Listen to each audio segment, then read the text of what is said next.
All right, hello, let's get started. So my name is Christopher Lopez, and today we're going to be talking about asking questions and writing effectively.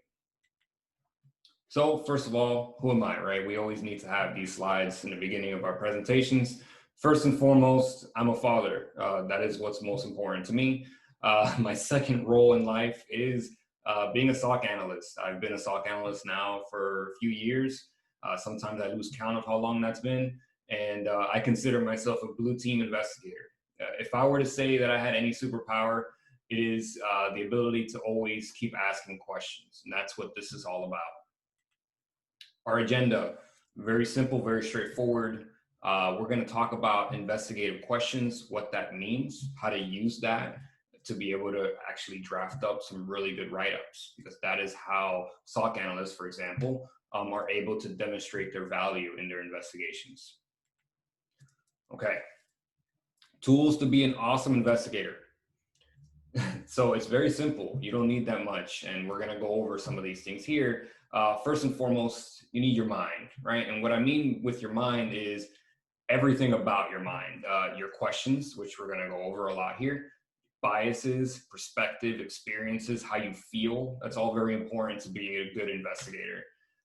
Also, somewhere to take notes, paper and pencil. I still have a notepad on my desk all the time if I need to take a quick note. Let's say I'm working on an investigation that is interesting or I haven't really seen this before. I usually use a pen and paper or paper and pencil just to kind of like walk me through my thought process. Of course, we do a lot of copy pasting, right, in our roles. So text editors really help us with being able to collect notes. And I also want us to talk about a loosely defined process. And the reason I use the word loosely here is because as you put a lot of structure in a process, especially with an investigation, I feel like it stifles the creativity of an analyst. So just kind of have a process that you walk through in your investigations. And lastly, team members. I would say this is probably more towards the top of importance here, because when I first started, as a SOC analyst, I didn't really understand security very much. I came from IT, but very limited in IT. I wasn't like a sysadmin or anything fancy like that. I just knew how to like fix certain things.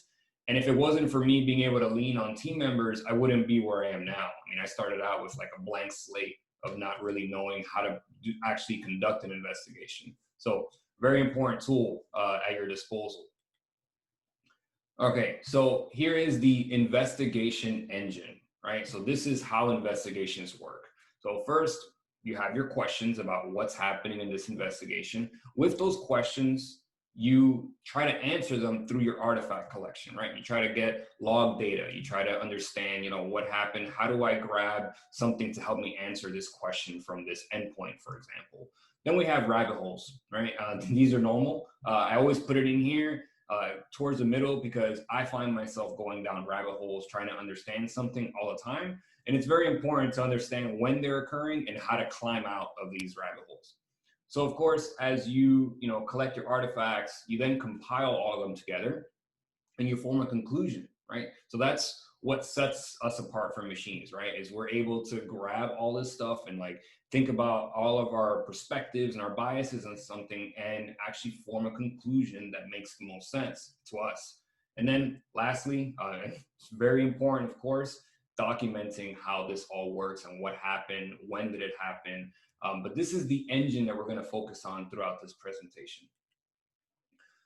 So if you notice, it looks very similar to something that we've been taught since we were in elementary, which is fantastic, right? So this is not recreating the wheel. This is just changing the terminology behind it because it's all basically the same thing, right? We're making an observation that can be an alert, which we're going to focus more on here as a SOC analyst perspective. We have a question, right? And we form a hypothesis based on that. We experiment. I guess in our case, it would be we test something or we pull artifacts. We analyze, right? We analyze log data and we form a conclusion. It's the same thing. Just it really helps me understand that we're not going out of our way to recreate anything. This is just the way that humanity has used a process to answer questions. It works. Okay. So these are the questions that we are going to focus on, and each one will have like their own section and examples and how this works. But we've seen a lot of these, especially throughout our lives. And as again, going back to the scientific method, this is all not new, right? So what, why, when, where, who, and how. That's what we're going to focus on throughout this presentation. So let's start at the what. Okay, so being a SOC analyst, I'm going to come with that perspective, and I'm going to focus more on SIM detections and alerts. But the what is simply the input that's making you even perform an investigation or perform an analysis of something. So it's always really important to understand like what the what is, as confusing as that may sound, right? So of course we have the alerts, we have threat hunt ideas, right? You see something on Twitter, for example, that looks incredibly interesting that the red team is doing, and you're a blue teamer like me, you're like, I'm gonna look in our environment for that, right? You have the breach reports. We see a lot of those, unfortunately, but they're really good information for us to use as an input to analyze our environment. And of course, one here that happens to all of us all the time, usually without warning, is a new organizational process. An example, we're moving this specific thing in our environment to the cloud. What does that look like? Well, it's time to kind of analyze what that looks like and what changes in your environment, and that's going to require some questioning. Okay, so here's something incredibly important, and this is something that took me a very long time to understand when I first started investigating. Always question the alert, right? So the what being an alert from a SIM, right? So it's looking at potential malicious behavior from a user account, right? And this is some alert that someone created. Well, before you go down the rabbit hole of trying to understand all this stuff about this alert, it's always really important to take a step back and really question if the alert logic is even correct in the first place. Is it able to find what it was intended to find? Is there any documentation surrounding this detection, right? So is there someone that created this alert, that wrote a wiki somewhere, hopefully, right, that explains what their thought process was around this specific alert? Because I will tell you that I've had many instances in investigations where I didn't question the alert, and I spent a lot of time trying to answer something that honestly I didn't need to spend my time answering because the alert did not accurately find what it was trying to find. So very important when you're thinking about the what in regards to an alert. Okay, so this to me is one of the most important things that an analyst does during an investigation. You try to answer the why. So why did this happen? Why is this here? Why am I looking into this? Or why did this occur, right? This drives your investigation. What I still do, I write it down. Let's say I'm using a ticketing system, right, for an alert. I'll probably make that one of my first notes. I think that this happened because of this. I believe this is a false positive, or I believe this warrants more of an investigation because this thought. And of course, as you ask these why questions and you form your hypothesis, you're just trying to ask questions to find the answers to make your hypothesis make sense or prove it wrong, right? That's always fun. So examples of these, right? This detected file does not appear malicious.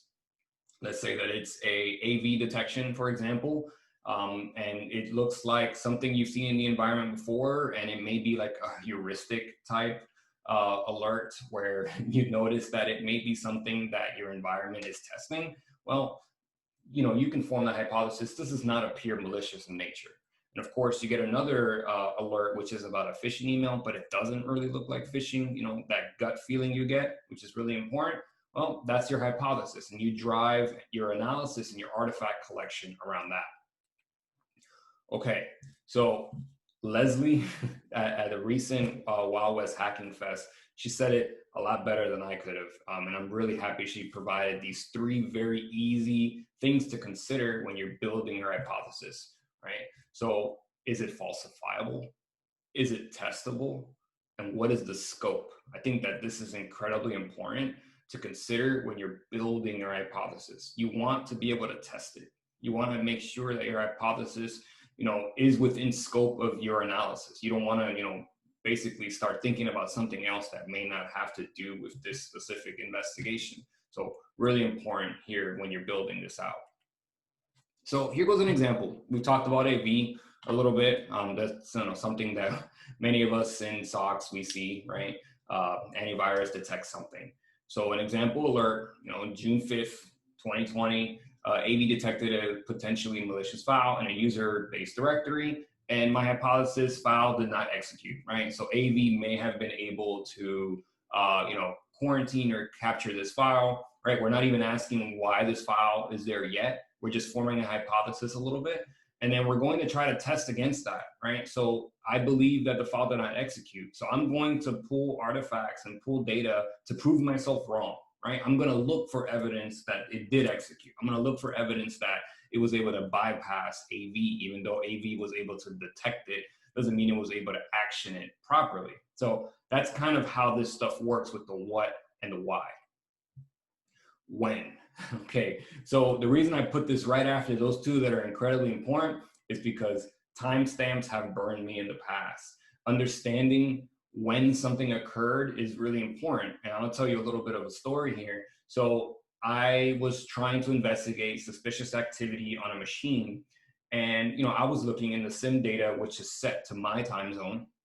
And I was able to connect to the machine, and I was able to pull log data from the machine. But what I didn't consider was that this machine was actually in Asia, right? So completely different time. And of course, I'm looking in the log data that I, for some reason, didn't have in the SIM. I'm looking for specific things, and I'm looking in a completely wrong time zone. I'm looking, I was hours off, and I had to revisit the investigation after I took a little break because I couldn't find what I was looking for. And that's when I realized that I spent the last 2 hours looking in the wrong location. So it's really important to understand when something occurred. When did this alert occur? What is the difference between my SIM and the logs within the SIM? And what's the difference between when I pull artifacts from that machine and what time zone that's set to?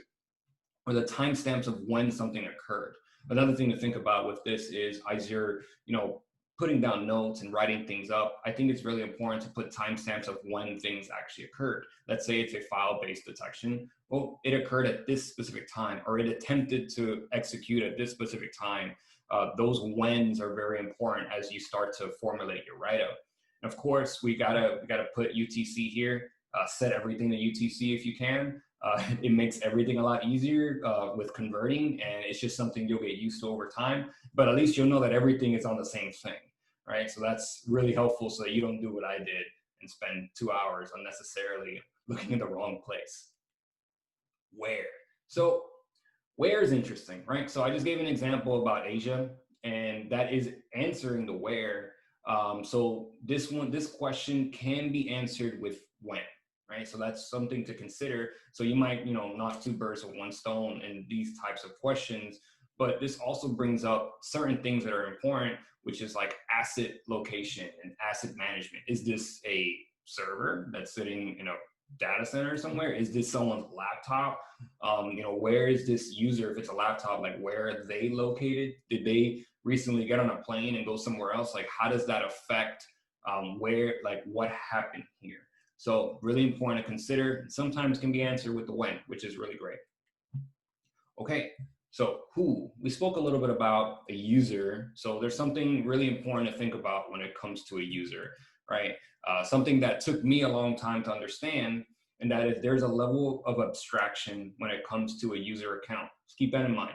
Just because you see a specific Christopher.Lopez user account performing some action, it does not necessarily mean that that's me actually doing that. So there's a level of abstraction, just something to keep in mind. And this kind of leans more towards attribution, like who did what, right? Who's in charge of this or who did that? And if you're looking at more malicious behavior, malicious file stuff, this is where you can inject some threat intelligence into your investigations, which is really powerful as you're trying to build out your investigation, understand more of like the behavioral side of the behavior that you're trying to look for, right? And of course, this also tries to answer the questions of, is this an insider, an outsider? How would I know that? How do I prove that?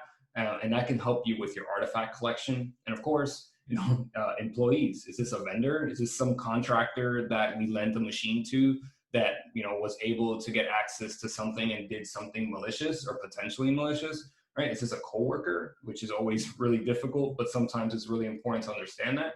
It's really important when you're looking at the who to really think about what this user account really means and how to understand the investigation based on that lens.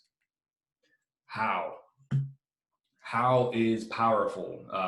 I spend most of my time in the how, right? So back to the AV thing, because it happens a lot. How did this get here? I think that's almost more important than did something execute, right? So the reason I say that is because, yeah, so this file was captured by AV, for example. So the thread is gone, right? Well, technically, it did something, right? It may have stopped something, but why is that there in the first place? How did it get there, right? And this is usually where the rabbit holes come from with the how, right? You want to understand how this works, right? If it's a new type of technique or tactic, like how does this work and how do I find more of this, right?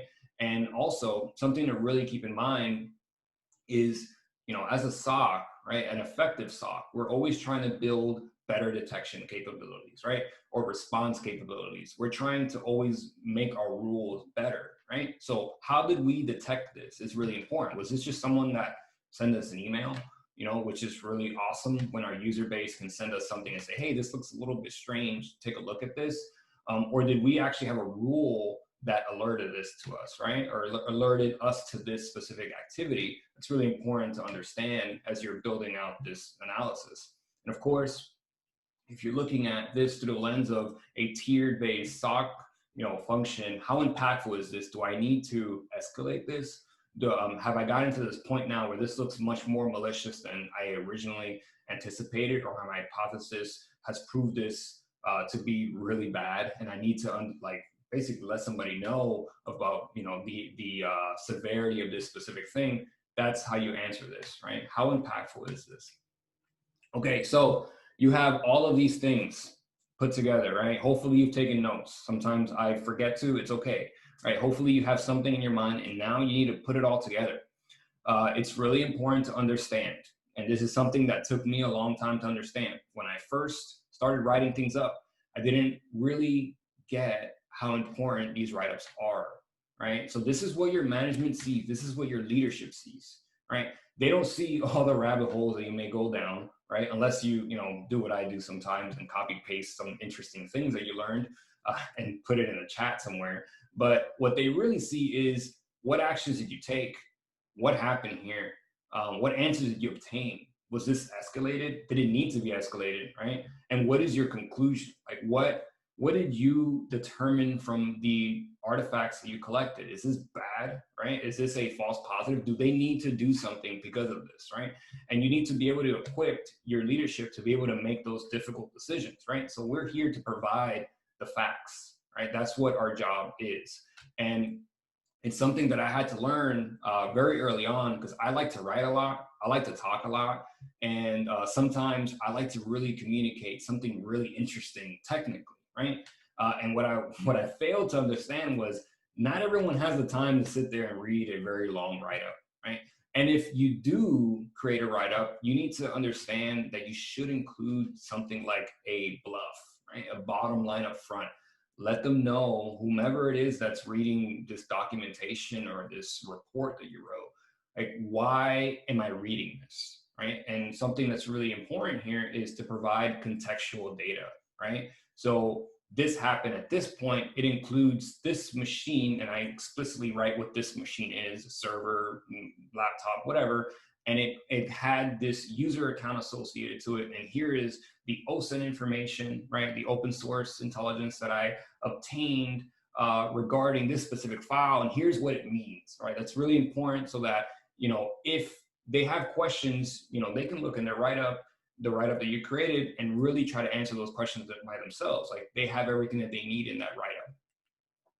Okay, so I've mentioned this, and this is really important. And there's a whole slide for this because this is something that I had to learn the hard way. Bottom line up front, people are busy. People are making decisions left and right. They need to understand very clearly what it is that why do they need to read this, right? So summarize your key information really quickly. What did you determine?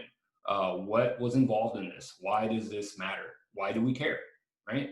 And it's usually the first paragraph, right? So right after the, hey, how are you? Here goes, this investigation. Make it really stand out. Make it so that that's where their eyes go to first. And something to keep in mind, the 3 C's.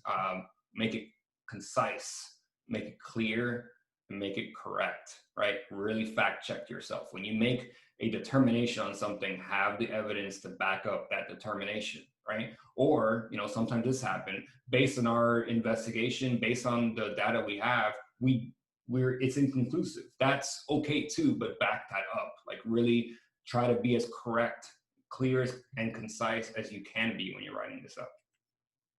Okay, so just one last thing here about the importance.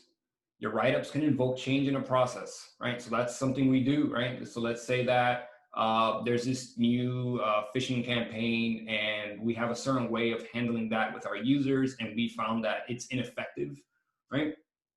Write your write-up with that expectation that it could be used to change a process. It's really important. So put the effort into the write-up.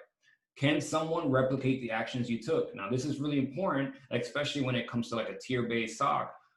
Can your lead replicate your actions? Is it clear what you were thinking and what you did to pull these artifacts and what they mean to the investigation, right? So another thing that's a really good thing, and I love this in write-ups, is can this lead to a potential improvement in your detection capabilities? Did we learn something from this investigation that we can use to find more bad?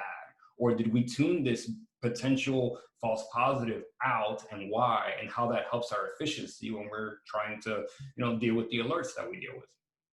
Another thing is, can your senior leadership just forward this on, right? Do they really need to go in there and modify your words and everything that you said? Or is this good the way that it is so that they can use this write-up to address any concerns or make any decisions, right? So we're trying to equip our leadership with the facts so that they can make those decisions that are important to the organization. Can they just use this write-up? It's really important.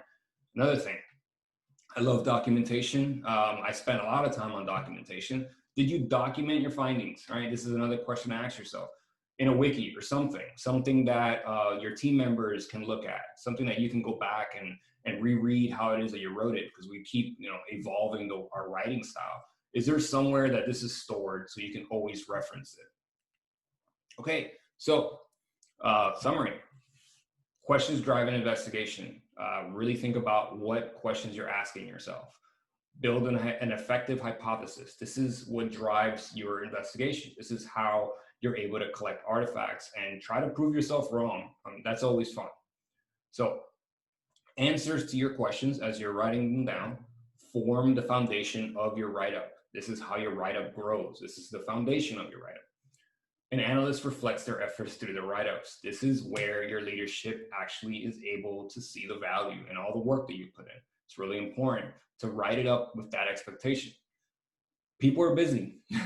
Always include a bluff statement. Don't do what I did and just send someone like a 5-page technical report without providing some kind of, hey, here's what happened, here's why this is important. Very, very important. You don't want to be that person all the time. Keep asking questions. That's the most important thing here. We're always trying to learn something. We're all here to learn something, right? We're all here to teach each other. Just keep asking those questions and you'll have everything that you need to be an awesome investigator. Here goes some resources. I think that these are really critical as we learn how to be better investigators. Chris Sanders' investigation theory course, one of my favorite. There's some writing tips here from Lenny, amazing, something that I've used in order to try to write more effectively. Sands has some things here for generating hypothesis, threat hunting, really awesome. The book, Thinking Fast and Slow, that's something that I recommend everyone read just to understand biases and perspectives, really powerful. And of course, this book on intelligence, which is all about writing and how to write better and how to create a bluff, which is really important. All right, well, thank you so much. I hope that we all learned something together here. And I look forward to seeing everyone be an awesome investigator. Thank you.